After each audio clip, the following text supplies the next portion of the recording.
Buenas noches, amigos por Israel.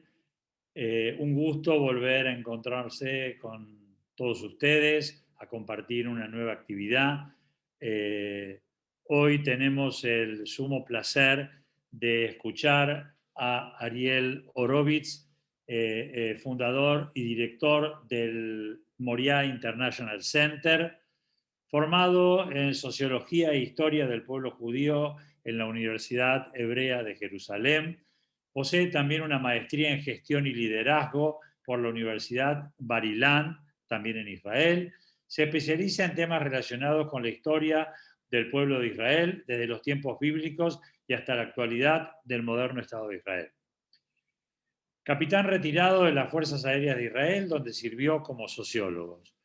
Hoy, Ariel va a hablar sobre la breve historia del conflicto árabe-israelí, orígenes del conflicto, la partición de Palestina, las guerras de Israel, el rol de los grupos terroristas, los motivos del conflicto actual y sobre todo el futuro que se avecina. Quiero agradecer a nuestros amigos de Bnei Brit Argentina que también comparten la charla con nosotros y muchas gracias por estar entre nosotros, por acompañarnos y poder seguir juntos esta tarea que hemos emprendido.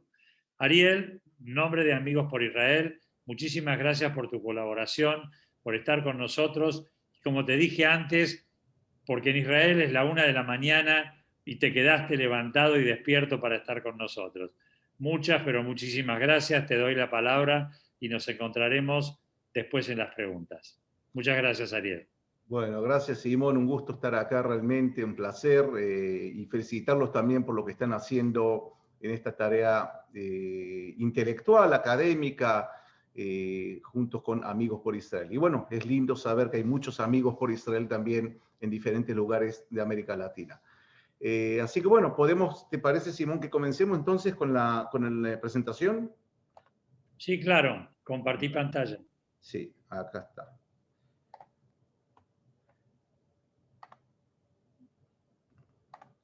Bueno, queridos amigos, un placer estar aquí con todos ustedes. Bueno, la verdad que tengo un desafío muy grande, que es hablar en más o menos una hora y poco, sobre la historia del conflicto palestino o árabe-israelí. Yo sé que el título está como árabe-israelí y realmente hoy en día casi no se habla de conflicto árabe-israelí, sino palestino-israelí. Tiene sus motivos que más adelante vamos a tocar. Pero realmente es un desafío muy grande porque es uno de los conflictos más complicados que uno puede llegar a tener en el mundo en general.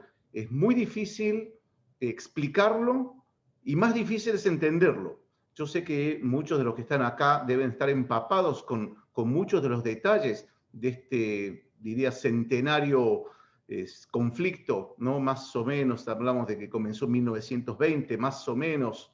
Pero bueno, es un desafío muy grande. Voy a tratar, sí, de tocar los principales puntos o hablar más que de los hechos, de cómo son presentados esos hechos en diferentes medios de comunicación en todo el mundo, ¿no? De cómo un conflicto tan complejo se banaliza y se superficializa, tratando de presentar a buenos y a malos, de un lado o del otro. Es decir, a veces, y ahí cito las palabras del escritor pacifista Amos Oz, el escritor israelí, que él decía que a una medio de comunicación española, él le decía: ustedes creen que esto es una película de Hollywood, donde hay buenos y malos, y no es así. La situación es muy compleja y voy a tratar de explicar esta complejidad en la forma más didáctica posible. Pero bueno, vamos a comenzar, y siempre me gusta presentar algunos videos, y vamos a presentar con esta figura. Estamos hablando del presidente turco Erdogan, que en una presentación, un discurso en la ONU, presentó este siguiente párrafo. Estoy seguro que muchos de ustedes ya lo conocen. Acaba bu İsrail'in toprakları nereleri kapsıyor? 1947'de İsrail neresiydi? Bunun ardından Acaba 1949-1967'de İsrail neresiydi ve şu anda İsrail neresi? Bakınız, sene 1947. Neredeyse burada İsrail yok gibi. Tamamı Filistin. Sene 1947 paylaşım planı var. Ve Filistin küçülüyor, İsrail büyüyor. Geliyorum 1967'ye, 1949'la birlikte. Buyurun, İsrail büyüyor, Filistin küçülüyor. Ve geliyorum bugüne, güncel durum şu, artık adeta Filistin yok, neredeyse tamamına yakını İsrail.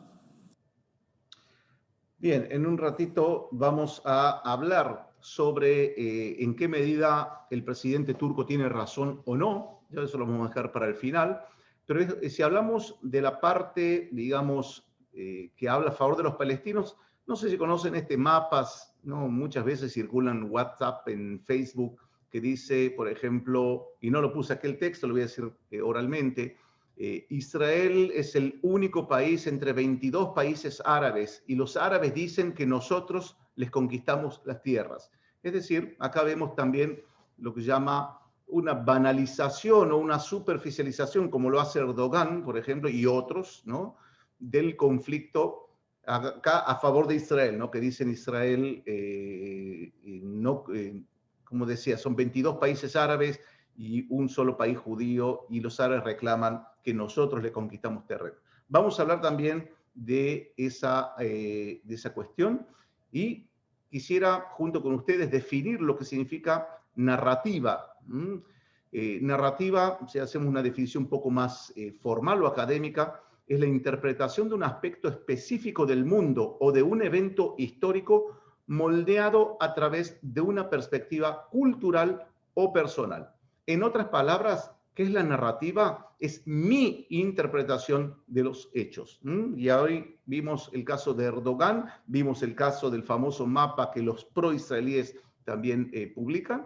Es decir, uno toma una parte de esa realidad y la interpreta de acuerdo a su escala de valores, a su escala de interpretación personal o cultural de los hechos. Y si hablamos de narrativas, los invito rápidamente a comparar lo que es una narrativa palestina y una narrativa israelí. ¿Okay? Cuando digo narrativa no significa que es mentira. Estoy diciendo que está un hecho X y cada parte lo va a ver de acuerdo a su lectura cultural, a su lectura religiosa y diferentes de escala de valores, como mencioné. Entonces, si prestamos atención, hacemos una comparación entre la narrativa palestina y la narrativa israelí en diferentes puntos. Acá podría estar hablando de otros 20 puntos que tienen que ver con el conflicto palestino-israelí y comparar las narrativas de cada uno. Si hablamos de los palestinos, y yo he abierto libros, cuando estuve en Belén en algunas oportunidades, libros que venden a los turistas sobre los orígenes de Palestina, y ellos dicen que son los antiguos cananeos y que hay pruebas de presencia palestina desde hace 1 millón de años. Eso lo leí yo, no me lo contaron. Además, ellos dicen, y presten mucha atención con este detalle, y Arafat era uno de los que más resaltaba el hecho que en realidad los palestinos no solamente que son descendientes de los cananeos, sino específicamente de los jebusitas. Y aquellos que conocen de Tanaj, de Biblia, sabrán que Jebús, que era Jerusalén, fue conquistada por el rey David. Es decir, fíjense cómo también la narrativa palestina nos lleva a decir que los judíos no conquistaron todavía en la época en donde Jerusalén era nuestra, era cananea. Por eso ellos se adjudican esas raíces. Algunos dicen que son los antiguos filisteos, ¿no? Por supuesto, entre uno y otro, sean cananeos o filisteos, no hay ninguna prueba, ningún vínculo. Se puede sí llegar a estimar tal vez étnicamente, pero no hay ninguna prueba que diga una cosa así. Del parte de la narrativa israelí estamos hablando del Tanaj o la Biblia como la principal fuente. Si hablamos de geografía, los palestinos permanentemente utilizan el término la Palestina histórica. Y en un ratito vamos a ver de qué se trata. Y del lado israelí se habla de Eretz Israel. Inclusive durante el mandato británico, que comienza en el año 22, los británicos utilizan la terminología Palestina, Eretz Israel, para no tener problemas con ninguno de los dos lados. Si hablamos, por ejemplo, de los habitantes antes del 48, los palestinos dicen que la población era palestina desde hace siglos y los judíos vinieron desde Europa a colonizar, así como los británicos llegaron a Estados Unidos o los españoles a América Latina. Del lado israelí, hay prácticamente, los más radicales van a decir que prácticamente aquí no había nadie antes, son muy pocos. La gran mayoría va a decir, sí, había una población autóctona, pero los judíos siempre tuvieron una presencia en la tierra de Israel, en Eretz Israel, a lo largo de los siglos, y un gran núcleo de judíos habitaba aquí la tierra de Israel, o Eretz Israel, y regresaron a su patria histórica. Los palestinos ven la guerra del 48 como una tragedia, o en árabe, Nakba, y del lado israelí es la guerra de la independencia. Inclusive hasta el día de hoy se llama en hebreo guerra de independencia o Milhemet Ha'atzmaut, y en árabe se llama Nakba, sean árabes israelíes o palestinos, o el mundo árabe en general. Si hablamos de los refugiados, desde el punto de vista palestino, fueron expulsados por los judíos y ellos deben retornar a sus casas. De hecho, están educando, desde siempre educaron a eso. Y desde el lado israelí, la narrativa, es decir, la interpretación de un hecho dice que los árabes escaparon instigados por sus líderes. Y estoy seguro que más de uno dirá, es verdad, eso es verdad, los árabes se fueron instigados por sus líderes. Un ratito vamos a ver qué nos dice la historia. Desde el punto de vista de la guerra de los 6 días, es en el lado palestino, una expansión sionista, una nueva colonización, una nueva expulsión, y desde el lado israelí, la narrativa dice que fue una guerra impuesta por el enemigo. La solución al conflicto, los palestinos decir que siempre están extendiendo la mano hacia la paz, inclusive ya han renunciado al 78% de vuelta de la Palestina histórica. Entonces, ¿no? Están dispuestos siempre a la paz, siempre estuvieron a favor de la paz. De vuelta, esa es la narrativa palestina, no estoy diciendo que eso es la verdad. Del lado israelí, la narrativa o el argumento dice que no existe partner, no hay con quién hablar del lado palestino, por eso no hemos llegado a la paz. Pero bueno, ahora vimos dos narrativas y en realidad hoy cuando uno prende la televisión o en internet, lo que tenemos es guerras de narrativas. Guerras de narrativas. Y estas caricaturas son más que elocuentes. Hay caricaturas peores que no les quise traer porque son duras o crueles o feas, ¿no? Hay no poco antisemitismo también en el mundo árabe, el antisemitismo medieval.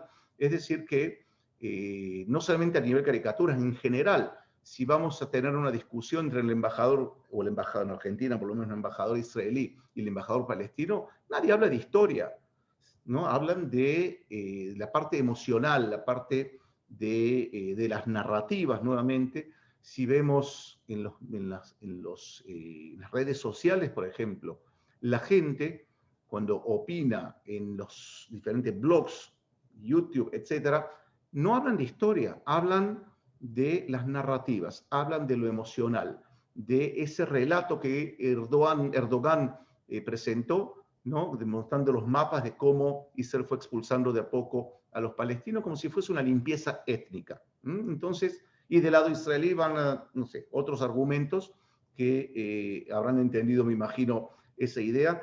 Nadie está hablando de historia en general, no digo nadie, pero muy pocos hablan de los hechos. Y aquí, en este encuentro nuestro, mi idea es justamente hablar de los hechos, de lo que pocos realmente conocen. Ahora, bien, si vamos a hablar de historia, de orígenes, historia del parte del lado israelí, y no voy a hablar ahora del Tanaj como fuente. El Tanaj, desde mi punto de vista, es un libro fantástico, maravilloso e increíble, pero no podemos utilizarlo eso como argumento de la posesión de la tierra de Israel porque está escrito en el Tanaj. Porque va a venir otro a decir, en mi libro sagrado está escrito otra cosa. Entonces, en realidad, de vuelta, entramos en una guerra de narrativas. Para eso existe también la arqueología, y la arqueología nos demuestra una clara presencia en diferentes oportunidades, hebreos, judíos, israelitas, en lo que se llama Eretz Israel, o por lo menos, y ya vamos a definir qué es Eretz Israel, por lo menos en la mayor parte o en buena parte de lo que es la actual Eretz Israel, no en toda. En un ratito vamos a ver cómo se define Eretz Israel. Y tenemos, por ejemplo, bueno, la estela de Merneptah, que no fue encontrada en Israel, fue encontrada en Egipto, pero menciona ya la existencia de un grupo étnico llamado Israel. En el medio ustedes pueden ver la imagen de un calendario que se encontró en Gezer, que está en hebreo antiguo, y el lado derecho ya pueden ver los famosos rollos del Mar Muerto, que está escrito también en hebreo, en el que hoy yo lo puedo leer, mis hijos lo pueden leer, es decir, que estamos hablando que por lo menos una presencia de hace 3.300 años en este lugar. Si hablamos de los orígenes e historia de Palestina, la primera mención del nombre Palestina aparece con Herodotus. Herodotus era un historiador griego del siglo V antes de nuestra era, que menciona la existencia de una región llamada Palestina que va entre Egipto y Fenicia en el norte. Fenicia es el actual Líbano, es decir, que menciona el nombre de una región geográfica. No dice que los habitantes eran palestinos, no dice nada, dice el nombre de una región palestina. También en la época del Segundo Templo, estamos hablando siglo -1 a siglo I principalmente, también tenemos escrito como Flavio Josefo y otros que mencionan también la región geográfica de Palestina, que es una latinización, si quieren, o helenización en realidad, porque viene del griego, del nombre de los filisteos, que los filisteos ya hacía mucho tiempo no existían desde la destrucción del primer templo. Pero el nombre Palestina, su origen sí viene de los filisteos.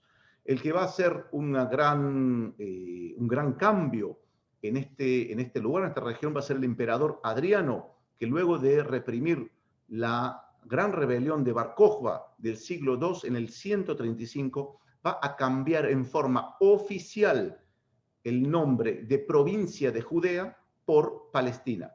La región ya la llamaban de Palestina, nunca fue una unidad administrativa o política en la antigüedad, sino el nombre de una región geográfica.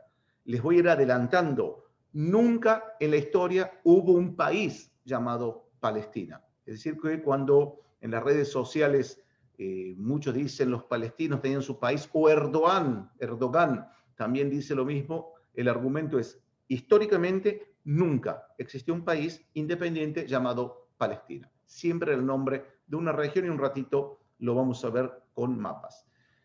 Palestina en realidad es un término europeo. Los europeos, inclusive hasta el siglo XX, el mandato británico, lo llamaban Palestina. Los árabes, hasta el siglo XX, no lo llamaban de Palestina, lo llamaban de Siria-Palestina, o yo pertenezco, si soy un árabe palestino, entre comillas, yo soy del sur de Siria, o Siria-Palestina, ¿no? Como una unidad política que incluía también Siria. Y si hablamos del término palestino, ¿cuándo los actuales palestinos comienzan a llamarse palestinos? No se sabe con exactitud, pero ya vemos que en el año 1911, sí, siglo XX, 1911, un diario de Yafo llamado Falastín comienza a denominarse o autodenominarse como palestinos. De hecho, hasta ese momento, palestinos era, desde el punto de vista árabe, era más que nada un nombre judío. Es decir, los europeos llaman a este lugar Palestina, entonces los judíos que estaban en la tierra de Israel / Palestina antes del 48 también eran palestinos, es decir, judíos palestinos, porque era el nombre de una región geográfica. Eso es un dato que muy pocos lo conocen en general. Ahora, vamos a hablar de la Palestina histórica, y lo pongo entre comillas porque ese es un argumento, lo dijo Erdogan y lo dicen todos, la Palestina histórica. ¿Qué significa la Palestina histórica? Rápidamente vamos a hacer un repaso de mapas desde la época bíblica y hasta nuestros días, para entender a qué llamamos Palestina histórica. Si nos basamos en el Tanaj, y yo les dije que el Tanaj no debería ser un argumento, pero no tenemos otra fuente, veríamos aquí las 12 tribus de Israel. ¿Qué nos dice la arqueología? La arqueología también nos dice que hay desde esa época diferentes hallazgos arqueológicos que muestran la presencia, tal vez no exactamente como está en el mapa la distribución de las tribus, pero sí que hay una presencia israelita en diferentes puntos de este mapa, y presten atención al mapa. No es el mapa del actual Israel. Inclusive pueden ver aquí, ¿no? Falta el desierto del Negev. Y aquellos que conocen Tanaj, conocen Biblia, conocerán la expresión desde Dan está aquí, desde Dan hasta Beersheba. Es decir, si ustedes quieren saber qué es Eretz Israel, esto es Eretz Israel más o menos. Ya vamos a hablar exactamente. Pero no incluye el desierto del Negev e incluye partes de la actual Jordania. Entonces, de vuelta, entre comillas, la Palestina histórica, Palestina todavía no existe como nombre. Si vemos más adelante ya en la división de los reinos de Judá y de Israel, después del rey Salomón, que sobre el rey Salomón no hay ninguna prueba histórica de su existencia, sí del rey David, vemos acá un mapa también más o menos, ¿no? Más o menos basado en el mapa de las tribus, de vuelta con partes que están en Jordania. El desierto del Negev brilla por su ausencia, no está.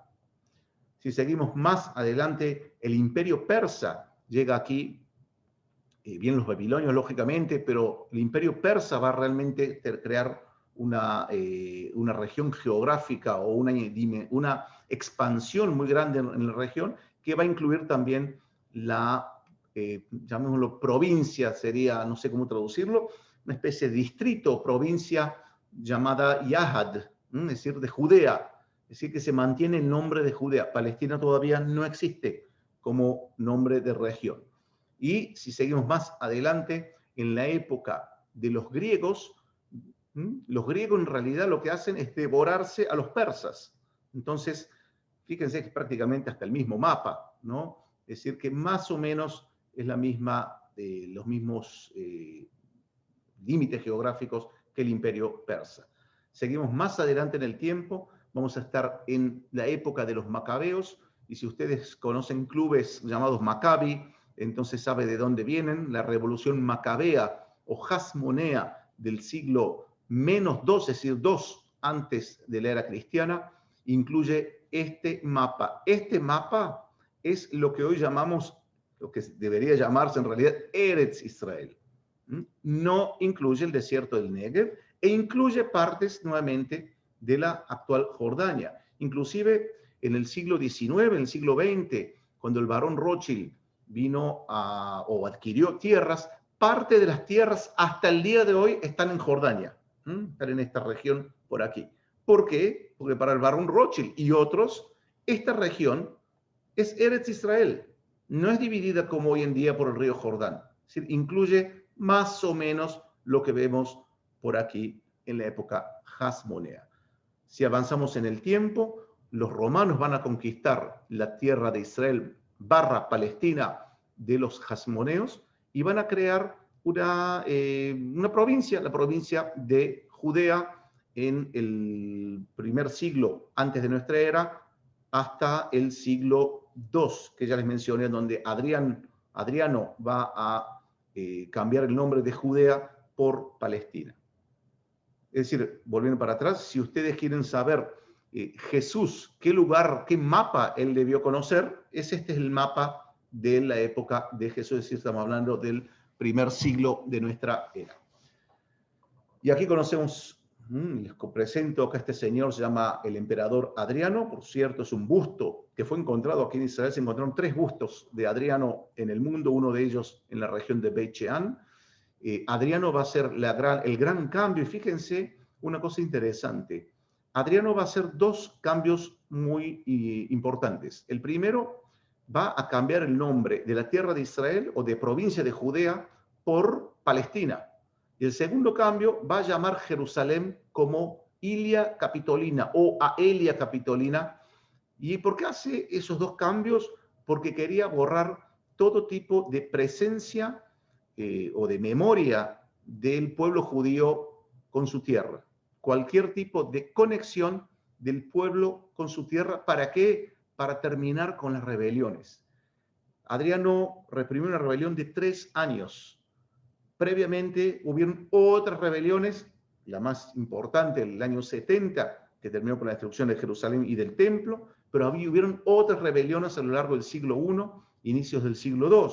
Entonces, Adriano, ya cansado de estas rebeliones judías, decide cambiar el nombre Palestina, es decir, que el nombre Palestina viene justamente para borrar la memoria del pueblo judío de su tierra. Y vemos aquí, si bien esto es de la época bizantina, pero es más o menos la división que también Adriano va a hacer en el siglo II, va a distribuir las regiones en Palestina Prima, Palestina Seconda y Palestina Terca, si no me equivoco en latín. Es decir, Palestina, diferentes regiones de Palestina que vuelven a incluir parte de la actual Jordania, y aquí ya incluye también el desierto del Negev, que históricamente prácticamente nunca perteneció al pueblo judío en la historia. En pocas ocasiones vemos en la Biblia el rey Salomón, algún rey que otro que hace una campaña hasta por Etzion Gaber o Eilat, la actual Eilat, pero no más que eso, esporádicos. Generalmente no hay presencia judía en el desierto del Negev hasta el año 1948. Así que seguimos viendo más mapas. Luego va a venir la conquista árabe de Palestina en el 638, 641, y ellos van a llamar a esta tierra Filastín. Es decir, ¿y por qué la llaman Filastín? Porque los árabes tenían una especie de respeto o de honra por los nombres existentes. De hecho, deberíamos agradecerle mucho a los árabes porque ellos mantuvieron muchos nombres bíblicos. Fíjense, les voy a dar un ejemplo. Dice acá Baisán. Baisán, ¿qué es Baisán? Beit Shean. Entonces ellos mantienen algunos nombres. Fíjense que a Jerusalén la llaman Ilia Capitolina. Pero ¿saben cómo también la van a llamar a Jerusalén? No solamente Ilia, porque ya respetan los nombres que ya existían. A Jerusalén los árabes la van a llamar Beit al-Maqdis. Aquellos que saben hebreo notarán que tiene un parecido lingüístico muy grande con Beit Hamikdash. Y sí, es verdad, los árabes van a llamar a Jerusalén, en realidad la región del Monte del Templo en particular, Beit Hamikdash, es decir, el templo sagrado. Hoy en día, Jerusalén en árabe se llama Al-Quds, que significa la santa, pero Al-Quds viene de Beit al-Maqdis. Es decir, que vemos aquí también a nivel lingüístico también hasta un reconocimiento, digamos, de los orígenes judíos, por lo menos del Monte del Templo. Cosa que hoy en día, desde el siglo XX hasta nuestros días, los palestinos jamás van a reconocer que ahí había un templo, pero eso es otro tema apasionante, por cierto, para analizar en un futuro. Luego tendremos el reino de Jerusalén en la época de los cruzados. Ya no hablamos de Palestina ni de Filistín, estamos hablando del reino de Jerusalén, ¿no? Que va a tener una duración corta, de algunos menos de 2 siglos, la presencia cristiana en la tierra de Israel, pero esto es básicamente lo que ven el mapa en la época de los cruzados. Luego vienen los mamelucos. Los mamelucos es un imperio que nace en Egipto, son musulmanes y ocupan toda esta región, desde como decía, Egipto, pasando por la tierra de Israel, Líbano, parte de la actual Jordania, Siria y otros lugares también. Y llegamos prácticamente a nuestros días con la división de los otomanos, de los turcos. Los turcos, fíjense, no llaman a este lugar oficialmente como Palestina o Filistín, si bien la región sí es llamada Palestina o Filistín, pero la verdad Palestina, como ya dije antes, era un término europeo. Los europeos llamaban a este lugar de Palestina. Los árabes iban a llamar, como dije, el sur de Siria o Siria-Palestina. Los turcos van a dividir la región en provincias o en distritos. El distrito de Damasco, en el norte, en Siria, Acre, Nablus, de Jerusalén, etc. Y llegamos ya a nuestros días, al tema que nos reúne luego de esta breve introducción histórica. ¿Cuándo comienza el conflicto árabe-israelí o palestino-israelí? ¿Quién lo inicia? ¿Por qué? ¿Cómo empezó todo? ¿Dónde se originó? Son preguntas que muy pocos lo tratan en general en los medios, en las redes sociales. Y en esta oportunidad voy a tratar de esclarecer los orígenes del actual conflicto árabe-israelí o palestino-israelí. Es más correcto hoy en día llamarlo palestino-israelí, a raíz o a la luz. ¿Por qué esa digamos, confusión entre comillas árabe-palestino? Porque desde que hay paz con Egipto, con Jordania y recientemente con otros países árabes, ya uno no habla más del conflicto árabe-israelí porque el conflicto central es realmente con los palestinos. Si bien con Siria y Líbano hay ciertas tensiones. Pero vamos a comenzar hablando desde cuándo tenemos el conflicto árabe-israelí. Los más fanáticos, radicales, van a decir desde que Ismael y Itzhak, etcétera, ¿no? Esas historias bíblicas, eso no tiene ningún valor histórico, la verdad, son, digamos, leyenda, fe, religión, como quieran llamarlos, no tiene ningún valor histórico desde el punto de vista del conflicto que nos atañe.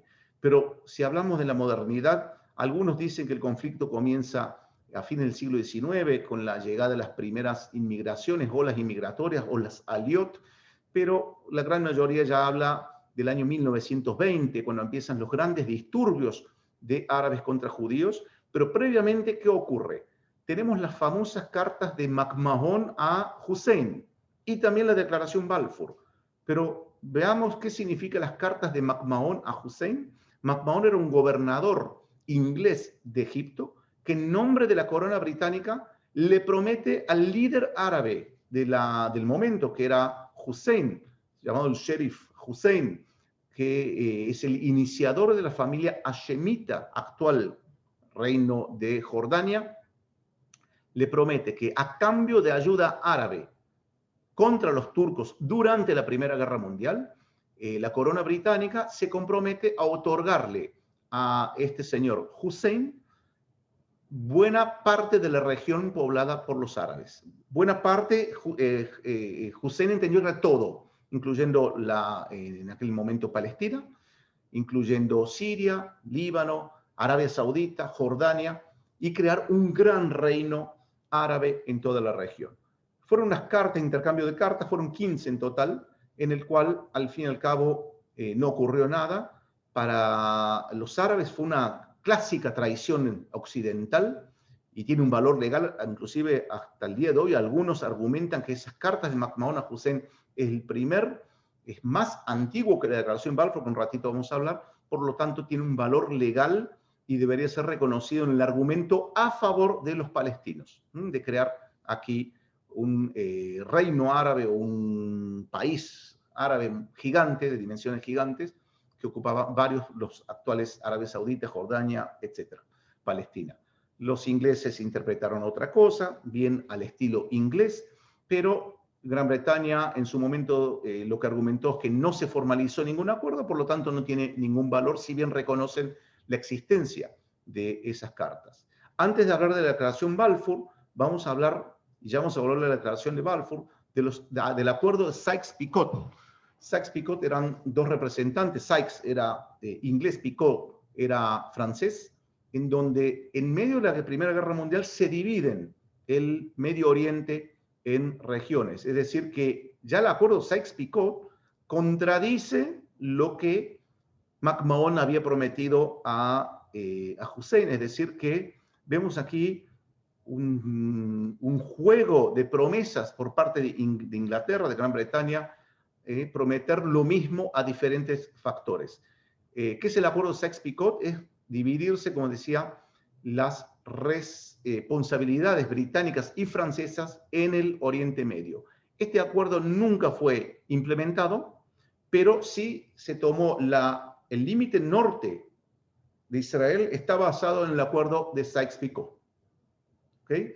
Y básicamente podemos decir que en la realidad sí hubo aquí una influencia francesa, como aquí hubo una influencia inglesa. Aquí no fue, como ya saben, me imagino, una región internacional, sino que los ingleses ocuparon de facto. Volvemos a la declaración Balfour del año 17. La declaración Balfour dice que la corona británica ve con buenos ojos la creación de un hogar nacional del pueblo judío en Palestina.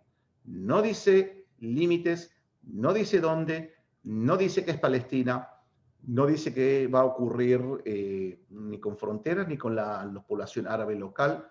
Muy, muy ambiguo. Ese papel, ese documento tiene un valor legal y oficial hasta el día de hoy.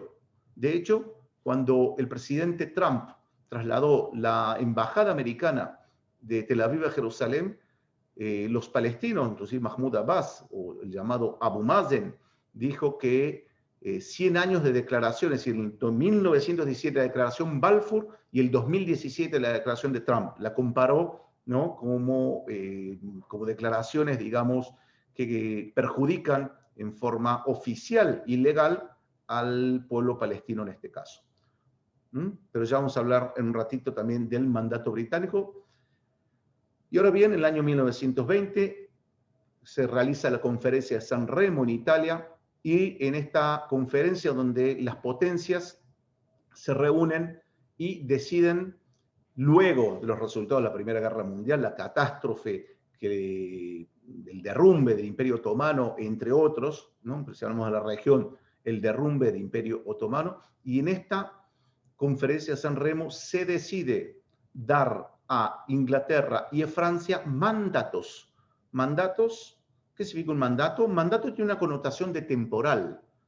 Es decir, me dan un mandato para hacer algo, cuando termino ese mandato ocurre otra cosa. ¿Qué le dieron tanto a Francia como a Inglaterra? 3 mandatos. Mandato Francia sobre Siria, y bueno, la región del Líbano, pero Siria básicamente. Mandato sobre Palestina en inglés, y mandato inglés británico sobre la Mesopotamia. Que ellos que tenían que hacer es organizar, ayudar a organizar a los pueblos autóctonos a crear sus propios países independientes, desde una perspectiva europea arrogante, soberbia, que los autóctonos no saben organizarse y nosotros los europeos tenemos que ayudarlos a explicarles cómo organizarse administrativamente, políticamente. Entonces, desde la conferencia de San Remo, lo que ocurre es que se crea Palestina. Y ustedes van a decir, pero no es la Palestina que yo conozco. Correcto, incluye el actual Estado de Israel, sin las alturas del Golán, que están aquí, ¿no?, en la región siria, incluyendo Gaza, y incluye la totalidad de la actual Jordania. Y es por eso que una vez que se le da el mandato a Gran Bretaña sobre Palestina, y Palestina se llama todo esto, presten atención, fíjense cómo el nombre Palestina, como nombre de región geográfica, va mudando a lo largo de las épocas. Palestina en la época de Adriano era una cosa, Palestina en la época de los árabes era otra, en los turcos ni qué hablar, y ahora tenemos otro nombre. El mismo nombre para una región geográfica mucho más amplia, mucho mayor. ¿Y qué es lo que va a ocurrir? Van a ser en esos años un movimiento juvenil sionista llamado Beitar, que algunos de ustedes, imagino, lo conocerán, que el logo de ellos son las 2 franjas del Jordán. Es decir, para ellos, Israel debería haberse creado en esta zona. Es decir, esto también para ellos, hoy en día diría que nadie habla de eso, pero las 2 franjas del Jordán, es decir, Israel y Jordania.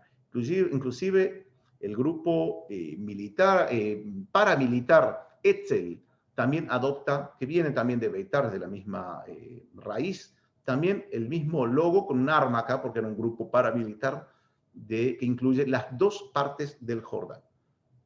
Ahora, ¿qué ocurre antes?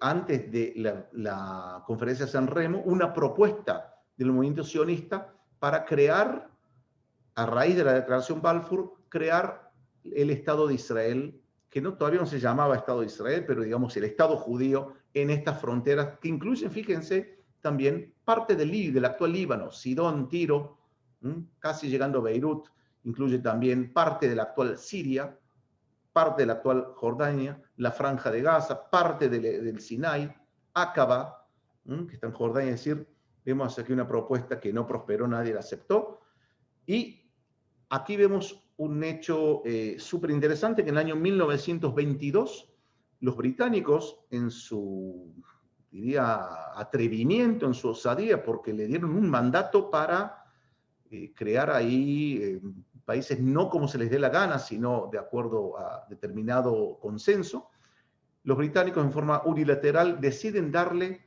al descendiente ya del famoso Hussein, los descendientes de la familia hashemita, esta parte, y ahí nace lo que se llama Jordania. La actual Jordania nace en el año 1922, ¿no? Si bien no era independiente todavía, independencia viene mucho más tarde, pero se divide el mandato británico que la Liga de las Naciones le había dado sobre todo esto, que se llama Palestina. Ahora esto se va a llamar el Emirato de Transjordania, convirtiendo entonces el mandato palestino, el mandato británico sobre Palestina solamente en este pedazo de tierra. Es decir que, si hablamos de la Palestina histórica, a partir de ahora, este lugar se llama, en el año 1922, oficialmente Palestina, con sus fronteras y sus límites, que ustedes pueden verlo aquí, que no incluye, por supuesto, la zona del Golán, incluye, sí, por supuesto, la Franja de Gaza. Es decir que, si hablamos de la Palestina histórica, como hablan los palestinos, nace aquí, porque antiguamente no había palestinos, nadie hablaba de palestinos, no hay ningún documento que hable de palestinos en la Edad Media, ni en la Edad Antigua, ni en ningún momento. Es decir, a partir de ahora, como ya vimos tal vez desde aquel diario de Yafo, 1911, comienza algún tipo de identificación con el término palestino. Por supuesto, ya en el 1920 hay una conciencia nacional de los árabes habitantes de Palestina como palestinos. ¿Ok? Vamos a tener tiempo para preguntas. La situación desde el año 1920 hasta el año 1936, diría hasta el año 39, inclusive el año 36, explota o comienza la gran huelga árabe, que uno dice una huelga, no, una huelga muy violenta, una rebelión, la gran rebelión árabe que duró 3 años, del 36 hasta el 39, previamente matanzas de judíos en Jerusalén, en Yafo, la gran masacre de Hebrón, el año 29, y se llega a la conclusión, los británicos en el año 37 mandan una comisión liderada por un lord llamado Peel. Ya previamente hubieron otro tipo de comisiones de diferentes tipos y diferentes mapas, y la comisión Peel en el año 37, a raíz de la gran rebelión árabe que comienza en el 36, que era una situación de guerra civil muy, muy cruel, muy dura, deciden dividir, o no deciden dividir, perdón, proponen una división que no queda otra, la partición del territorio. ¿Y eso por qué? Porque las dos, hablamos de narrativas, las dos narrativas, tanto la palestina como la judía, no pueden convivir en el mismo territorio. Es necesario dividirlo. Y lo que la Comisión Peel propone es que los lugares habitados por judíos, o mayor parte judíos, sea el Estado judío. La mayor parte de los territorios, incluyendo el desierto del Negev, que estaba prácticamente, como su nombre lo dice, desierto, sea parte, y presten atención, no de un Estado palestino, sino de la Transjordania, que se anexe esto a Transjordania, la familia hashemita, y siendo que tenemos aquí una especie de lengua o una especie de territorio que sería inglés hasta, que incluye Jerusalén, y por supuesto Yafo, Tel Aviv, que es, digamos, la región más central de la geografía de Palestina en ese momento. Es decir, la Comisión de Peel ya comienza en forma oficial diciendo hay que dividir esto, no se puede convivir. Esta propuesta no prosperó, no la aceptaron, los árabes por supuesto la rechazaron, los judíos no les gustó mucho, pero teniendo en cuenta que lo que estaba ocurriendo en Europa con los nazis era preocupante en ese momento, decidieron aceptarlo de mala gana, pero bueno, no, como ya dije, no prosperó, no llegó a mayores. Una cosa interesante que tiene que ver también con un argumento sobre los habitantes antes del 48, se habla mucho de la alía judía, la inmigración judía a Palestina. Es verdad que la inmigración judía a Palestina, principalmente desde la declaración Balfour, pero antes también era mucho mayor, pero también había inmigración árabe. Sin ir más lejos, el gran líder o el gran héroe palestino Yasser Arafat, él nació en Egipto. Hay un montón de familias al-Masri o Masri que vienen de Mitzrayim, de Egipto. Hay familias que llaman Labnuni, que vienen del Líbano. Hay familias Baghdadi, que vienen de Bagdad, de Irak. Es decir, que hasta el día de hoy tenemos muchas familias palestinas cuyos orígenes no son palestinos. Es decir, el argumento de una conquista europea de judíos se desvanece con este dato. Si bien, nuevamente, la inmigración judía era mucho mayor en proporción que la inmigración de otras regiones, no quiero decir países, no había países, pero de otras regiones del mundo árabe que venían a Palestina. Ahora bien, llegamos al año 47, el famoso plan de partición de Palestina de la ONU. La situación en esta región era insostenible, insoportable, era una verdadera guerra civil, árabes contra judíos, judíos contra árabes, judíos contra británicos, árabes contra británicos, británicos, y así. ¿Entendieron la idea? Entre los tres, una verdadera guerra civil.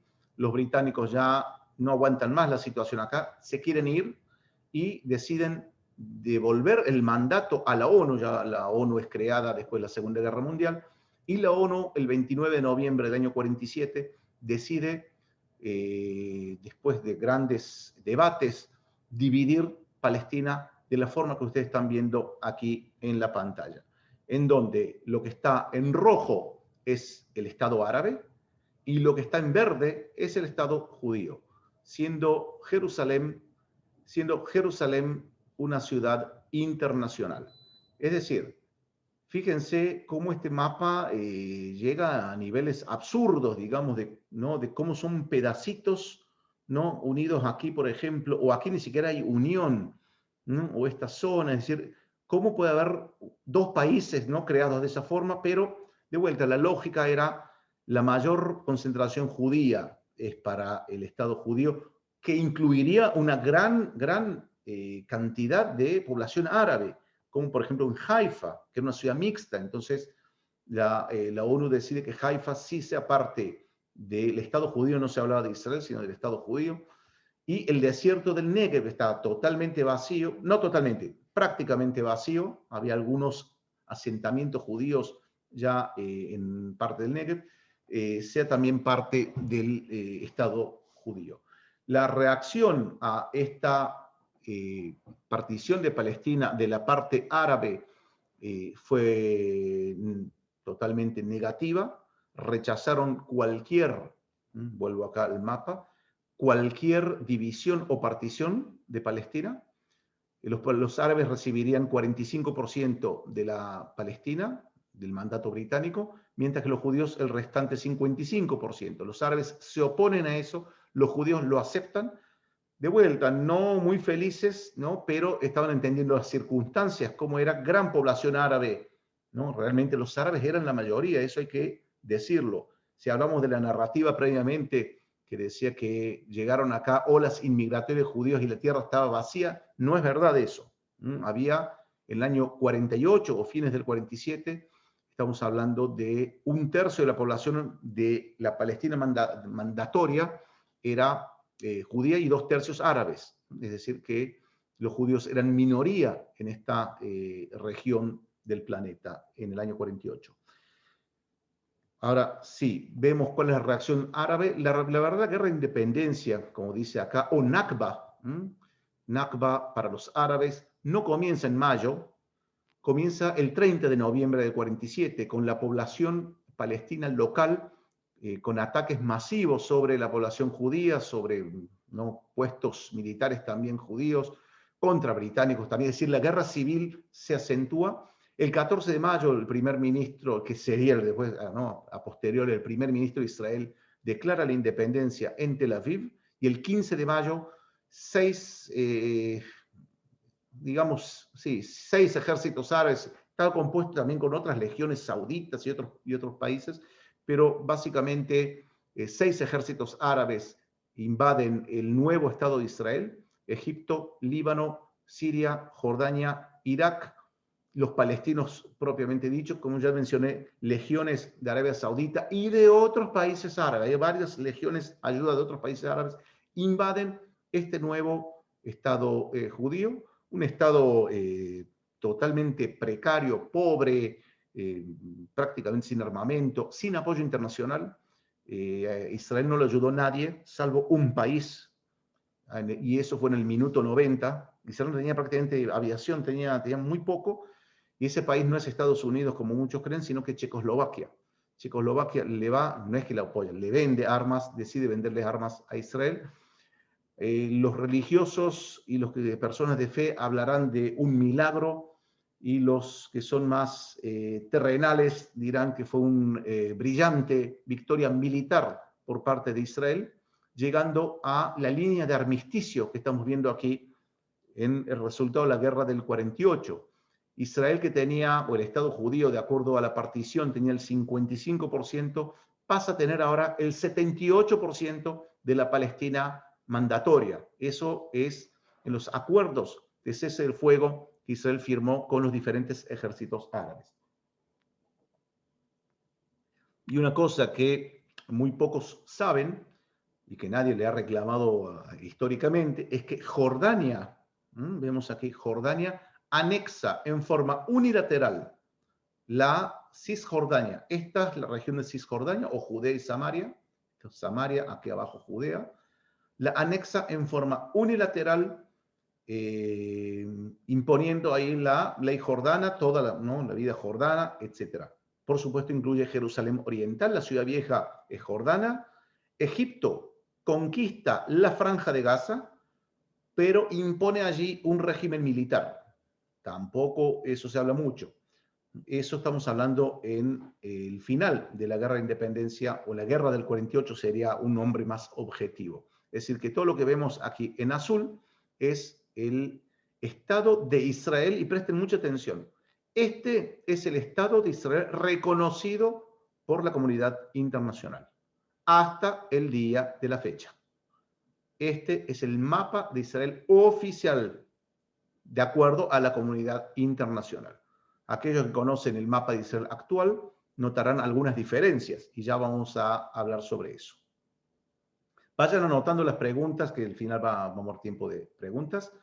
Se crea el problema de los refugiados aquí en la guerra del 48, siendo que, ¿quiénes son los refugiados? Los refugiados son aquellos árabes que habitaban la zona que está en naranja, bien, árabes palestinos que huyen, y presten atención, o son expulsados. Yo sé que la narrativa israelí dice que ellos se escaparon instigados por los líderes.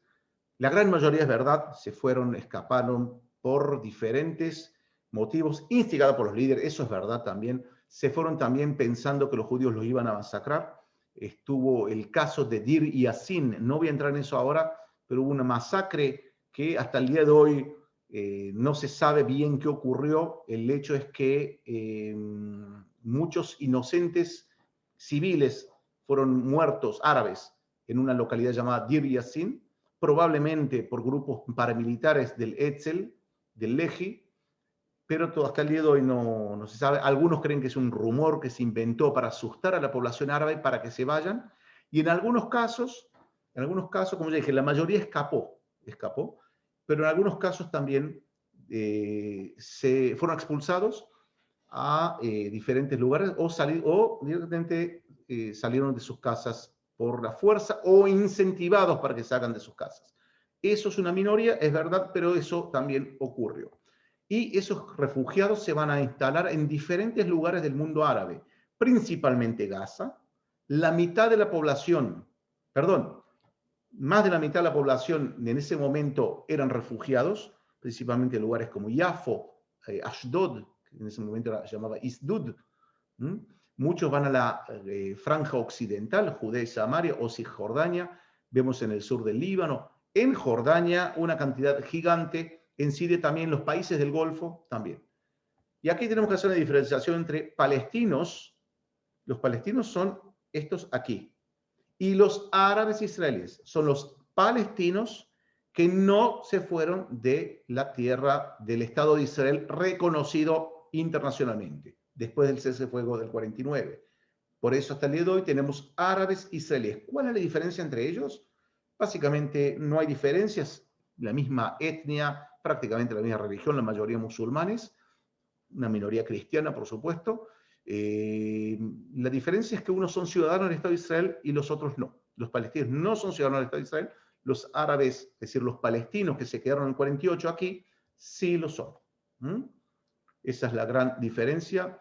Por eso, y también los medios no lo saben diferenciar muchas veces, las redes sociales tampoco, es todo un lío, no saben diferenciar uno de los otros.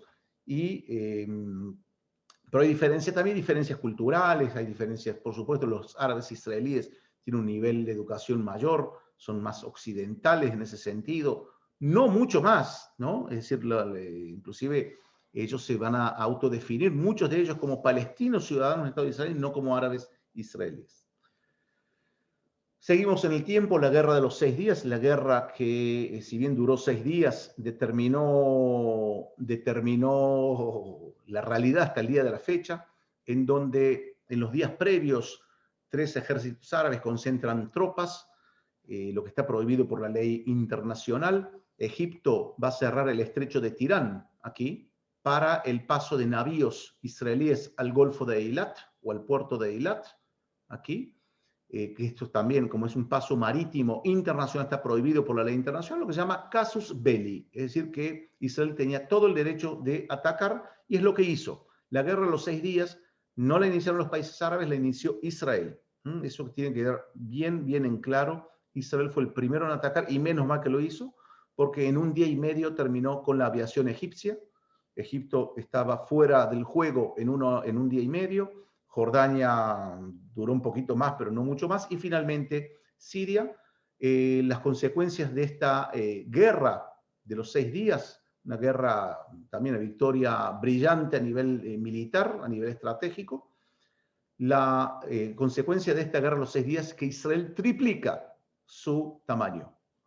Triplica su tamaño. Imagínense, pobres los alumnos de la escuela que tienen que estudiar geografía y tienen que, cada tanto, ¿no?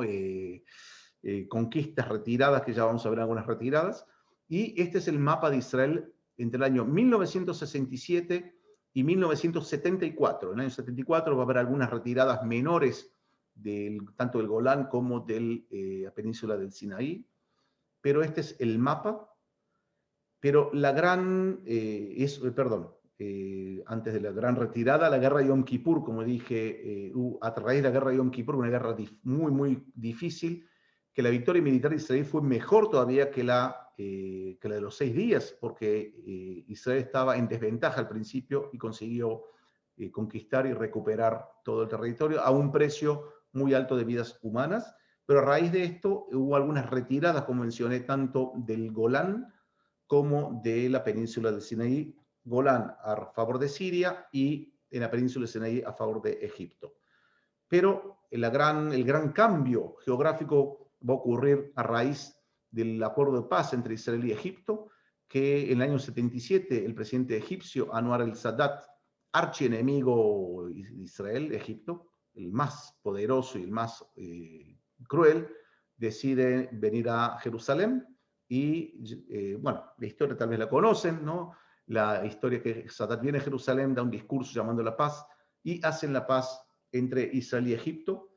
en el año 79. En el año 82, Israel termina retirándose en su totalidad de la península del Sinaí. Pero presten atención a un detalle, es que la franja de Gaza, que era egipcia, ¿recuerdan que era egipcia hasta el 67?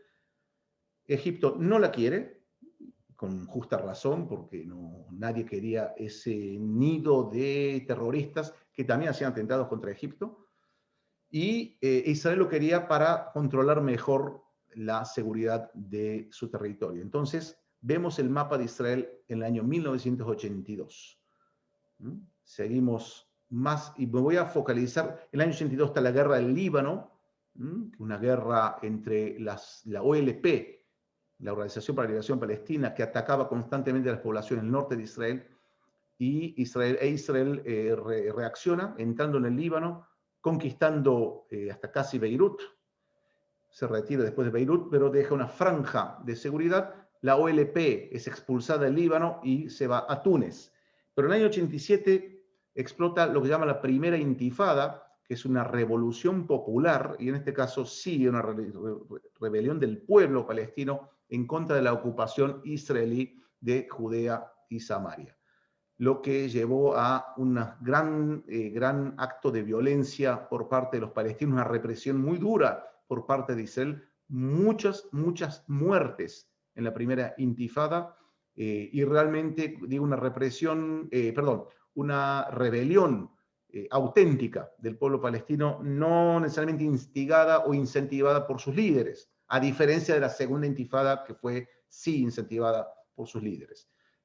A raíz de la primera intifada va a ocurrir, ¿no? Después se van a calmar los ánimos. En el año 91, la conferencia de Madrid, conferencia de paz, que no se llegó a mucho, entre Israel y los diferentes países árabes. Los palestinos estaban junto con los jordanos. Israel no aceptó que haya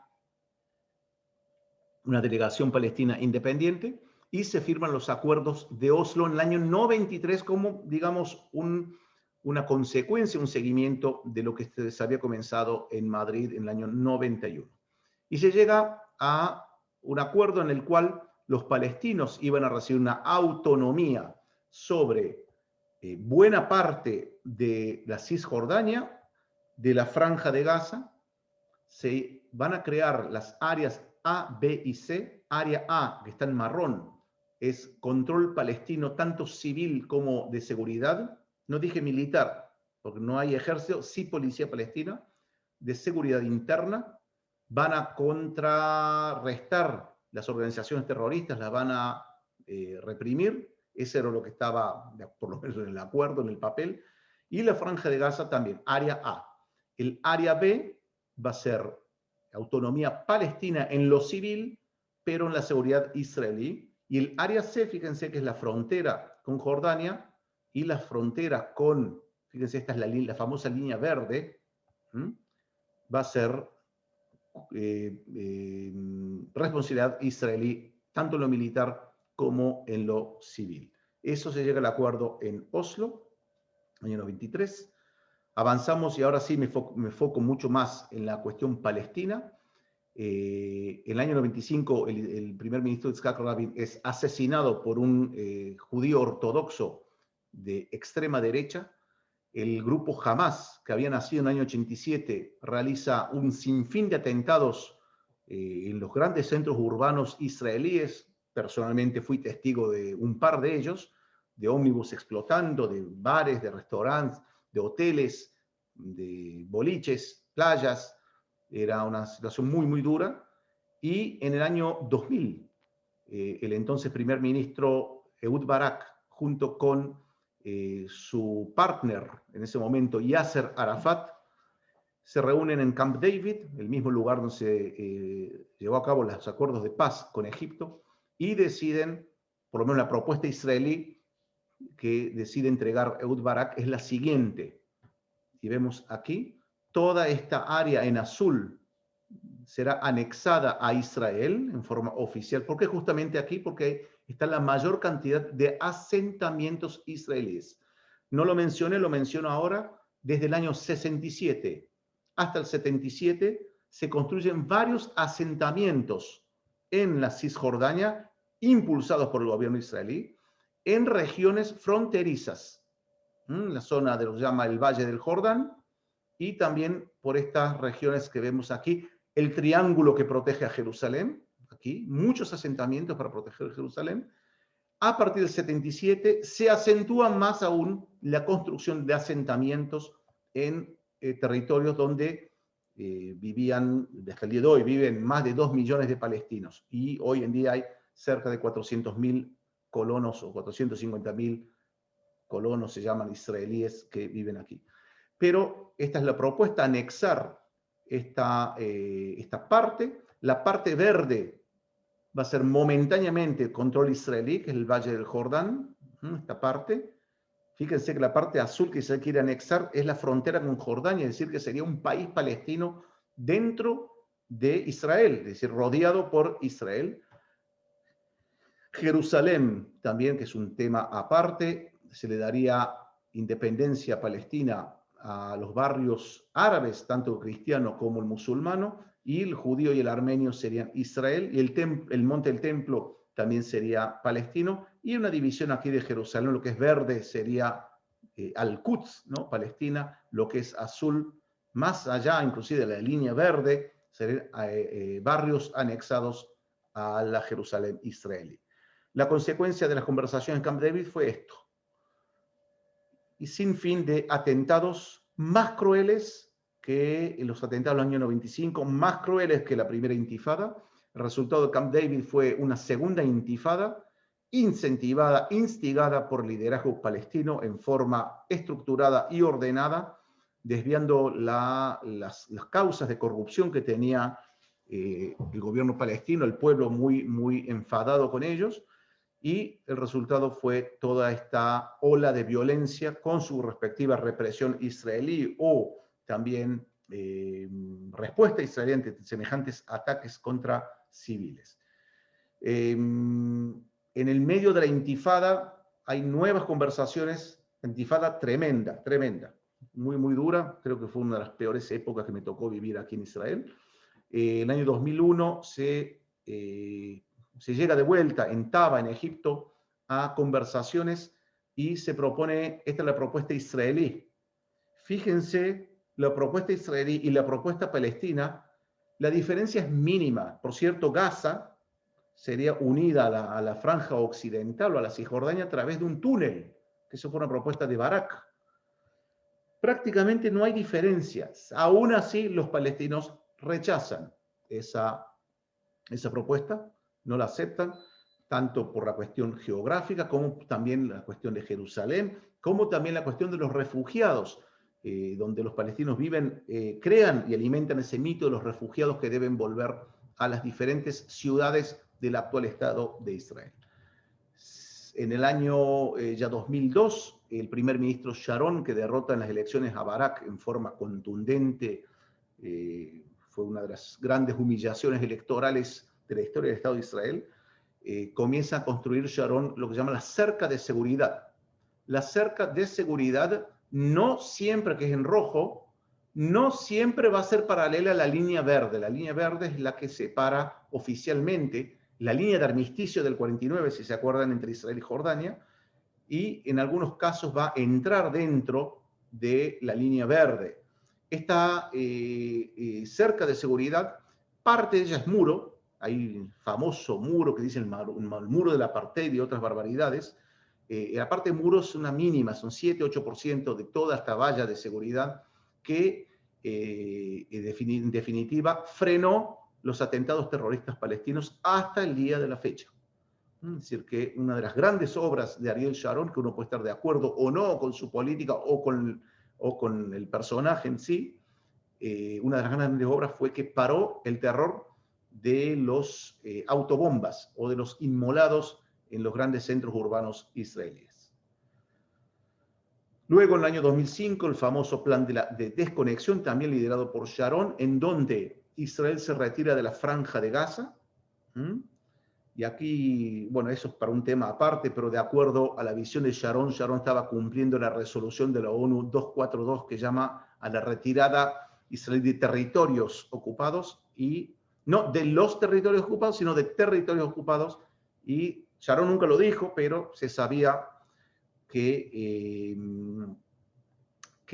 se refería a eso, ¿no? Entonces hay una retirada unilateral de la Franja de Gaza. La Franja de Gaza es entregada a la autoridad palestina, que es creada a raíz de los acuerdos de Oslo, solo que en el año 2007 hay un golpe de Estado del grupo terrorista Hamas en contra de la autoridad palestina, tomando el poder por la fuerza. Entonces todos aquellos que defienden al grupo Hamas y etcétera, etcétera, sepan que el grupo Hamas hizo un golpe de Estado. Es un grupo terrorista, no lo digo yo que es terrorista, lo dice Europa y Estados Unidos y Occidente en general, por supuesto Israel, tomó el poder por la fuerza, hubo una guerra civil, la guerra de Gaza, la batalla de Gaza, donde murieron varios inocentes ahí, el mundo tampoco habló de eso mucho, pero esa es la realidad, y desde el 2007 Israel sufre el constante ataque de misiles desde la Franja de Gaza a principalmente poblaciones que están alrededor de la Franja de Gaza en el sur de Israel. Ya hubieron varias operaciones desde que Hamas tomó el poder por la fuerza, operaciones militares que más que nada son guerras o mini guerras como la reciente que tuvimos hace poco. Pero bueno, voy a ir rápidamente, diferentes acuerdos de paz, o conversaciones de paz, no acuerdos.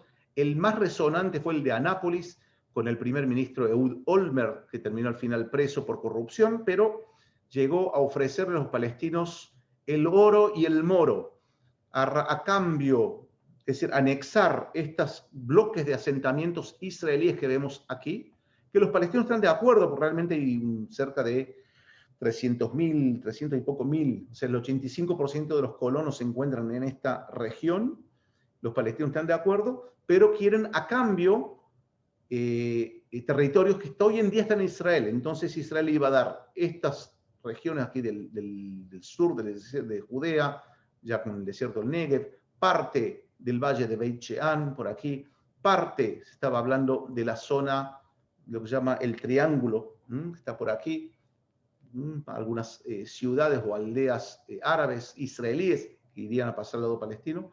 Los palestinos, Jerusalén, voy a pasar a Jerusalén. Jerusalén iba a ser también una ciudad palestina, capital del Estado palestino. La ciudad vieja, Olmert lo reconoció públicamente y Abu Mazen reconoció que Olmert lo dijo, la ciudad vieja no iba a estar en poder de Israel. El muro de los lamentos, y Olmert dijo, yo fui alcalde de Jerusalén y no tienen idea de lo doloroso que era para mí proponer que el muro de los lamentos no esté en poder de Israel, sino en poder de una fuerza internacional, de la ONU, del Vaticano, de quien sea, ¿no? Y tanto el Monte del Templo, es decir, toda la ciudad vieja sería un área internacional.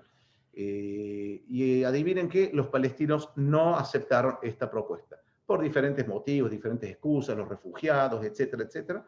Al fin y al cabo, Olmert fue preso y no pudo seguir. Después vino la propuesta de Trump en el 2020, reciente. Los palestinos, bueno, la propuesta de Trump es ridícula a ojos de los palestinos.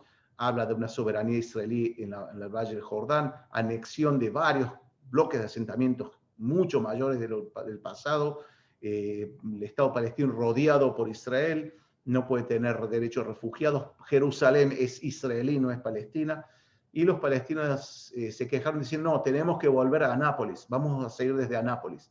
Nada más que Anápolis ya terminó y se perdieron la oportunidad.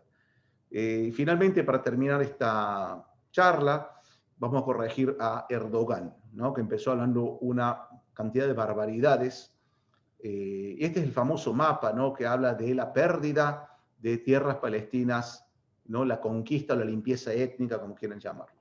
Empecemos. En el año 46 no había un país llamado Palestina. Es verdad que 2/3 de esta región eran árabes, es verdad, y 1/3 eran judíos. ¿Okay?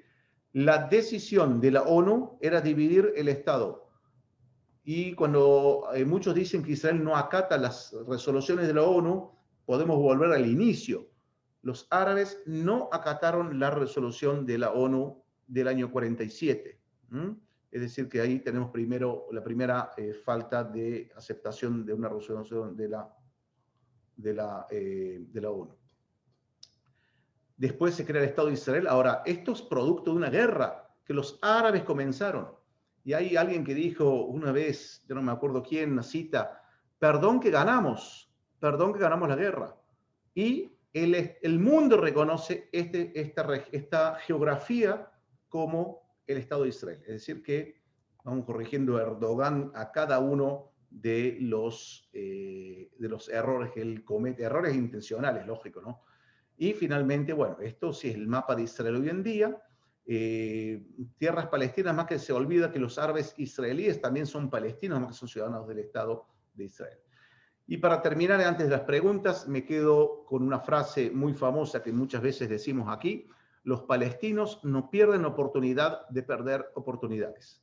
Si se hubiesen quedado con el plan de partición aquí, hoy estaríamos conviviendo, sí o no, lo sabemos, dos estados, uno palestino, otro judío, desde el año 47 hasta la fecha, pero rechazaron este plan, ocurrió una guerra que ellos la inician, la provocan, y este es el resultado. Y después más guerras, la guerra de los 6 días también fue una provocación árabe, y de vuelta, perdón que ganamos. Ahora sí, vamos a terminar aquí. Antes, lo más importante, decirles muchas gracias, y ahora sí vamos a las preguntas. Ahí está. Listo. Ahora voy a tomar agua, con tu permiso. Sí, por favor. Muchas gracias, Ariel. Muy clara la exposición.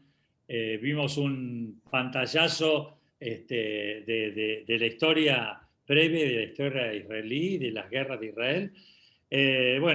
Quisiera hacerte algunas preguntas. Dale. Y lo primero que te quiero preguntar es un poco para aclarar los términos. ¿Cuándo se creó el pueblo árabe y cuál es la diferencia con los demás musulmanes? ¿Qué significa ser árabe cuando son varios grupos distintos como los chiitas y los sunitas? Bien, a ver, acá hay dos niveles de identidad. Está la identidad étnica y está la identidad religiosa. La identidad étnica son árabes. ¿Desde cuándo existen? Bueno, hay mención de los árabes en el Tanaj también, la Biblia, como pueblos nómades. Inclusive hay también en fuentes romanas, en fuentes griegas, la presencia de árabes como pueblos nómades. Eran pueblos nómades politeístas que recién en el siglo VII, a raíz de la gran reforma de Mahoma, van a convertirse al Islam, en su gran mayoría. Entonces, un nivel étnico es árabes. Árabes están prácticamente en todo el Medio Oriente, en norte de África. Medio Oriente estamos hablando de Irak, Siria, Líbano, Jordania, Israel, por supuesto, territorios palestinos. Esos son países árabes. La mayor parte de los árabes son musulmanes. O sea que árabe no es igual a musulmán. Se puede ser árabe sin ser musulmán. Por ejemplo, yo vivo acá muy cerquita de Nazaret. Nazaret es una ciudad que tiene 30% de árabes cristianos. Son árabes, hablan la lengua árabe, tienen una cultura árabe, música árabe, pero son de religión cristiana. Se puede ser musulmán y sin ser árabe, como por ejemplo Irán. Irán es un país musulmán que no es árabe. No hablan el árabe, no tienen ningún origen árabe, son persas. Turquía es un país musulmán que no es árabe. ¿Okay? Entonces, no sé si respondo ahí más o menos a la pregunta. Y países árabes son aquellos que tienen la lengua árabe. Es como Latinoamérica. El mundo árabe es como Latinoamérica. Diferentes países, la misma lengua, con diferentes dialectos y diferentes jergas también, diferentes lunfardos, ¿no? Ok, Ariel, si nos remitimos a la expulsión de los judíos por los romanos, Sí. Miremos un poco cómo fue la diáspora. Sí.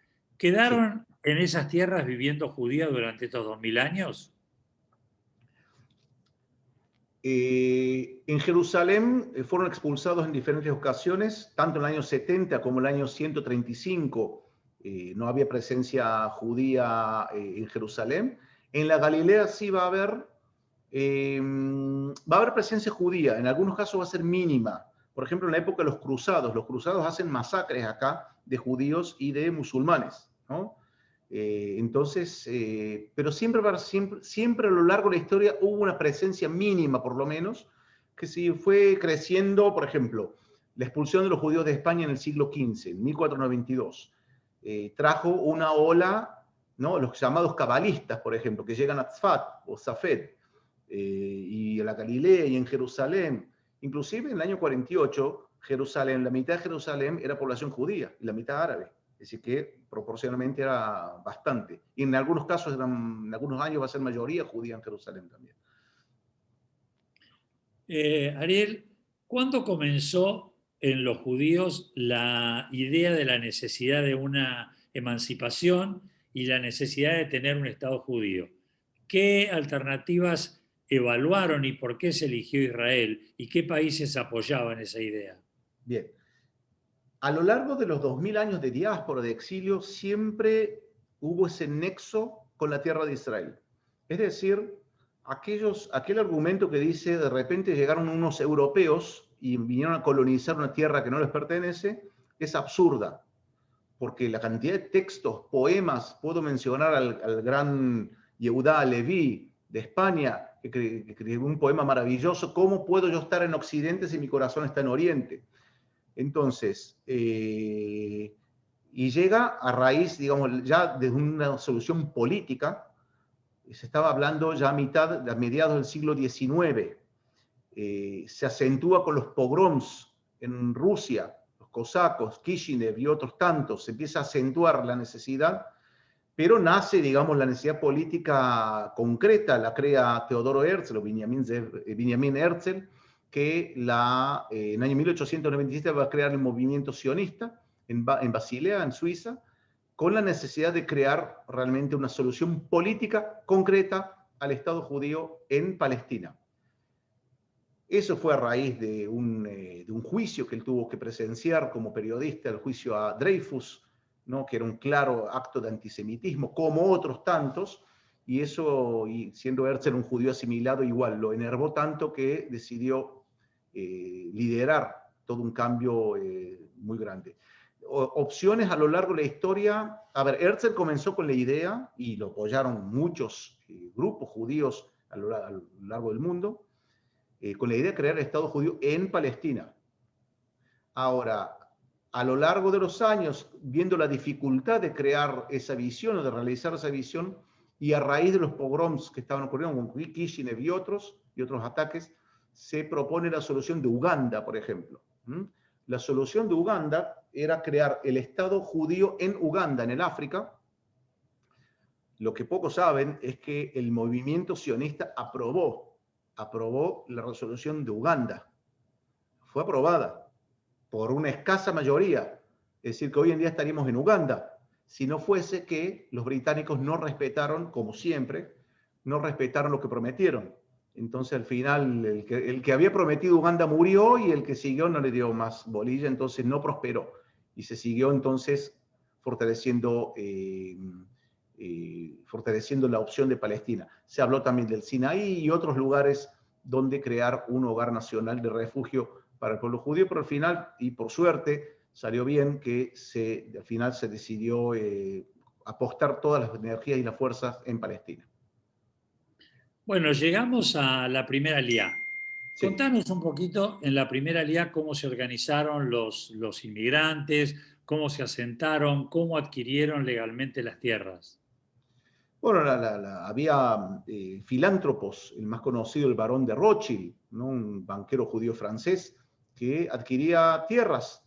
Las tierras eran adquiridas, no eran robadas, no eran incautadas, todo por ley eran compradas. Había también un modelo acá bastante feudal de los árabes, en donde los ricos árabes, las grandes familias árabes, concentraban la gran parte de las tierras, ¿no? Estamos hablando de un país que vivía de la agricultura, no un país, una región que vivía de la agricultura, y los árabes campesinos trabajaban la tierra y tenían que pagar a su señor feudal una parte, ¿no? de la cosecha. Ahora, ¿qué ocurre? Los grandes terratenientes ven que está el barón de Rothschild poniendo muy buen dinero y venden tierras, lo que hizo que los campesinos se vean perjudicados. Entonces los campesinos árabes, a ver, espera, ¿qué está pasando acá? Eso al principio, la primera Aliyá, estamos hablando de un volumen menor relativamente, se compran tierras, no existen los kibutzim todavía, estamos hablando de lugares como Zichron Yaakov, como, no importa, diferentes colonias en Petah Tikva y otras colonias que se empiezan a crear para trabajar, por ejemplo, la industria del vino y otras industrias de la agricultura. Pero ya en la segunda, tercera oleada, ya los árabes ven un mayor movimiento, mayor adquisición de tierras, y ahí ya empieza a no gustar, porque básicamente los campesinos se están quedando sin su pan, sin su parnasá, sin su sustento. Y de ahí que empiezan a preocuparse, y ahí comienzan ya en el año 1917, a raíz de la declaración de Balfour, que los árabes ven que esto está yendo en serio, empiezan a preocuparse y nace ahí ya una conciencia más de nacionalista. También estamos hablando de una época en donde varios países se independizan, varios pueblos en el mundo tienen una conciencia nacional, y los árabes palestinos dicen, ¿por qué nosotros no? Y decime, Ariel, cuando los judíos llegaron a los territorios y aún estaba gobernado primero por los otomanos y luego por los británicos, ¿cómo fue la relación en ese momento? Digamos, inicialmente hubo una buena relación, hubo Judíos y cooperación. árabes. Judíos y árabes. Claro, sí. Sí. Había buena relación porque de repente judíos están trayendo tecnología, están trayendo calidad de vida, mejor calidad de vida, trabajo. Había, por ejemplo, árabes que eran responsables de hacer guardias, ¿no? La parte de seguridad, ¿no? Parece un absurdo hoy en día, pero eran contratados para esos, o grupos minoritarios como los circasianos, que eran grandes soldados, los ayudaban también. Es decir, había buenas relaciones, inclusive había buenas relaciones antes entre judíos y árabes, como vecinos, que bueno, se vio mermado a raíz de la declaración Balfour y lo que ocurrió después. ¿Y cuándo empezaron los conflictos y las matanzas que hubo de judíos por grupos árabes? Y en el 1920 ya tenemos, en el Muro de los Lamentos, en el Kotel, empiezan a tirar piedras contra los judíos que estaban rezando ahí, algunos acuchillamientos. También estaban celebrando una fiesta musulmana, entonces el ardor religioso, el fervor religioso estaba en aumento. Sigue también con Yafo, es decir, empieza a prender fuego en varios lugares, hasta que, digamos, llega a uno de sus picos más altos, fue la masacre en su totalidad, masacre y expulsión de la comunidad judía de Hebrón en el año 1929. Es decir, que inicia, digamos, oficialmente el año 20, 21, pero hay disturbios a lo largo de toda esa década de los 20. En el año 30 se acentúa, en el año 40 ni qué hablar, es decir, que cada vez más hay más violencia a medida que pasa el tiempo. Y Ariel, decime, ¿quién presentó la propuesta en la ONU de la división del mandato británico de Palestina en dos estados, uno judío y el otro árabe? ¿Qué países impulsaron esta propuesta? ¿Cómo se dibujó el mapa en la división? Bien, bueno, hablamos, yo lo dije bien por arriba, muy superficial por causa del tiempo, pero la comisión Peel fue otra de las tantas comisiones que hubieron a lo largo de la década del 30 para ver qué se hace con eso, porque el nivel de violencia era insoportable. También en los años 40 había otras comisiones americanas, inglesas, y los ingleses devuelven el mandato a las Naciones Unidas. Las Naciones Unidas envía una comisión llamada UNSCOP, no me acuerdo las siglas que significa, pero United Nations, alguna cosa para Palestina. Y ellos crean ese mapa. Esta comisión de la ONU enviada, si no me equivoco, en el año 46. Sí, en el año 46. Es ahí donde en el año 46 Ben Gurión hábilmente ordena la construcción de varios asentamientos judíos en el desierto del Negev, que estaba vacío, para que la comisión diga, si se lleve una impresión de que acá está poblado por judíos y esto sea ya entregado al Estado judío, cosa que ocurrió al final. Y luego, bueno, se llevó a la votación en la ONU. Quien presidía ahí era el representante brasilero llamado Osvaldo Aranha, que él estaba muy a favor de la propuesta israelí. Gracias a él podemos decir que la votación fue favorable a Israel, porque no había suficiente apoyo. Los países no estaban apoyando, no había una gran mayoría a favor de la creación del Estado de Israel, lo que lo que hizo Osvaldo Araña es un poco demorar la votación. Entonces llamaba al representante del país fulano, a propósito, ¿no?, que hable de un discurso de horas. En ese interín, no voy a decir israelíes porque todavía no existían, pero el liderazgo judío, la agencia judía, la Sochnut, estaba en grandes conversaciones con diferentes países para convencerlos de que apoyen a Israel, lo que al final ocurrió el 29 de noviembre del 47. ¿Y por qué crees que los árabes no aceptaron esa división de 1947 de la ONU? Porque el nacionalismo palestino veía a la Palestina mandatoria como la Palestina que le pertenece a ellos. Ellos son los habitantes del lugar, ellos son los que ya generaciones están ahí. Es decir, ven una injusticia en lo que ocurrió. ¿Cómo puede ser que un grupo vino en el siglo XIX a comprar tierras y conquistar? O sea, conquistar, estoy hablando ahora en idioma palestino, ¿no? No sé, no limpieza étnica, pero sí empezar a conquistar la tierra, y ellos no son oriundos de acá, son todos europeos que están haciendo acá, nosotros somos los verdaderos habitantes del lugar. Mi opinión al respecto es que las dos partes tienen razón, porque aquel campesino que está en Jenin o yo qué sé, donde sea, él no sabe de la historia de los mamelucos, de Adriano y del Tanaj. No importa, él sabe que hace 6 generaciones que él está cultivando su campo de olivos. Entonces, de repente viene alguien, y cosa que ocurre y ocurrió, le dice, no, a partir de acá los campos pertenecen a Israel. ¿Y de acá por qué? Porque la línea del armisticio lo decidió así. Y él ni sabe lo que es la línea del armisticio, entonces eso crea más furia todavía. Me agarraron las tierras de mis antepasados. Ahora, la macropolítica no es el problema de él, entonces... ¿Por qué rechazan en el año 47? Varios motivos. Primero, ¿no?, a nivel veían, como te decía, las tierras de ellos.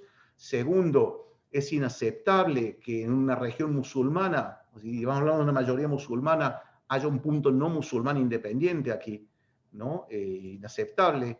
Estas regiones árabes, ¿no? Inclusive había varios visiones, varios sueños del panarabismo, ¿no? Nasser, presidente egipcio, es uno de ellos, después en los años 60, 70. Es decir, no puede ser un accidente, esto no puede ocurrir. Entonces, hay tantos motivos religiosos, por supuesto, como decía, el Islam es inaceptable que un musulmán esté bajo dominio de un no musulmán, ¿no? Inaceptable, ¿no? Los musulmanes radicales, que son una minoría grande, pero piensan de esa forma. Entonces, también eso influyó. ¿Vos crees, Ariel, que Israel cometió errores y si habría que hacer una autocrítica para poder avanzar en la posibilidad de diálogos de paz? Bueno, errores cometió sin lugar a dudas. A ver, yo sé que entiendo que la mayor parte del público acá son de la comunidad judía, pero hay que reconocer que Israel, por supuesto, cometió y comete errores, a veces horrores. No podemos decir que Israel es... No, yo siempre digo, hace falta 2 para un tango. Errores en el inicio no los veo, digamos, que hizo errores en el año 47, 48, era una situación tremenda. Estamos hablando de la Shoah, estamos hablando, es decir, necesitaban defenderse, era matar o morir. Que hubieron excesos, que hubieron expulsiones. Ahora, era una situación de guerra, de sobrevivencia. Era ser o no ser, porque no había acá negociación. Y bueno, muchos sobrevivientes de la Shoah eran soldados muy, muy duros, muy crueles, porque ellos ya pasaron la Shoah y sabían lo que les espera. Y no estaban dispuestos a pasar eso nuevamente y luchaban con los cuchillos en los dientes. Es decir, estamos hablando de una situación muy caótica. El año 67, lógicamente, también fue una guerra. Yo decía la narrativa israelí, yo estoy de acuerdo con la narrativa israelí, que la guerra fue impuesta. Es decir, la guerra fue provocada por los países árabes, sin lugar a dudas, eso por la ley internacional. Ahora, ¿qué se hizo con los territorios? Ahí se cometieron errores a largo plazo. Hubo una interpretación de la ley internacional por parte de Israel muy subjetiva, ¿no? Que se pueden crear asentamientos por motivos de seguridad, pero motivos de seguridad son muy subjetivos. Lo que hizo Sharon a partir del año 77 de crear asentamientos, es decir, los primeros asentamientos estaban en lugares estratégicos, era población civil para defender las fronteras. Pero ya después Sharon ya empezó a construir en diferentes lugares entre población árabe. Con el tema de negociaciones de paz, Israel no está negociando ya hace décadas, años. Netanyahu, sin lugar a dudas, es uno de los que ha congelado las negociaciones.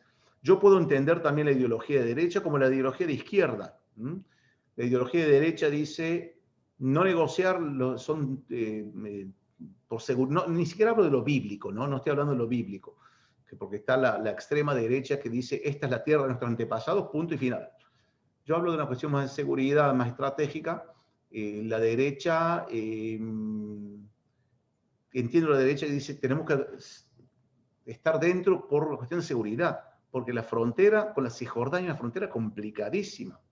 Eso no se vieron en el dibujo, son varias líneas, no es una frontera natural donde hay una montaña que divide, un río que divide. Es muy complicado. El extremo o la parte más estrecha entre los territorios palestinos y Netanya tiene apenas 15 kilómetros. En Buenos Aires ustedes lo hacen eso así como si nada. Es decir, estamos hablando de realmente preocupación. Yo no soy de derecha, tampoco soy de izquierda, ¿no? Pero es una ideología entendible. Y la izquierda también es entendible, vamos a hacer paz de una vez por todas. El tema es que nadie garantiza que haya paz, teniendo en cuenta más con los grupos radicales que hay dentro de la calle palestina. Pero Israel en las negociaciones sí cometió muchos errores. La de Anápolis fue la más generosa. Y realmente yo estoy convencido que los palestinos no pierdan oportunidad de perder oportunidades. Entonces está cada vez peor. Es decir, no es que Israel cometió errores solo. Se podría haber tal vez en algunos momentos llegado a algo mejor, algo más, presionar de otra forma, presión internacional, y no se hizo. Cuando fue la guerra de la independencia, hubo muchos palestinos que se refugiaron o se fueron a otros países árabes. Ahora, ¿por qué crees que esos países árabes no los asimilaron como refugiados? Inclusive hubo matanzas de palestinos. A ver, los refugiados son las grandes víctimas de todo esto. Las grandes víctimas, usados, abusados y manoseados por los países árabes. Vamos a comparar un término que pocos lo utilizan. Vamos a hablar de los refugiados judíos, ¿bien? De países árabes. La expulsión de Irak, de Egipto, Marruecos, etc. Expulsiones, ahí estamos hablando de expulsiones, violaciones, robos, asesinatos, pogroms. Esos refugiados judíos están en Israel, están en Inglaterra, están en Estados Unidos. Ellos no se ven como refugiados. Ya rápidamente se adaptaron y solucionaron el problema. Y vivieron la vida, continuaron la vida. Los refugiados palestinos alimentan esa victimización. Somos víctimas no solamente nosotros, nuestros hijos, nuestros nietos, nuestros bisnietos. Son todos refugiados, somos pobres, somos refugiados. Los propios palestinos mantienen los campos refugiados en una extrema pobreza, en una extrema miseria, para mostrarle al mundo, fíjense lo que Israel hizo. Nada más que eso lo hizo, si es que lo hizo, ¿no? Eso podemos discutirlo, hace más de 70 años. Ya podríamos madurar un poco y decir, bueno, vamos a sacar a esos refugiados de la pobreza. Y los países árabes también los utilizan, los usan.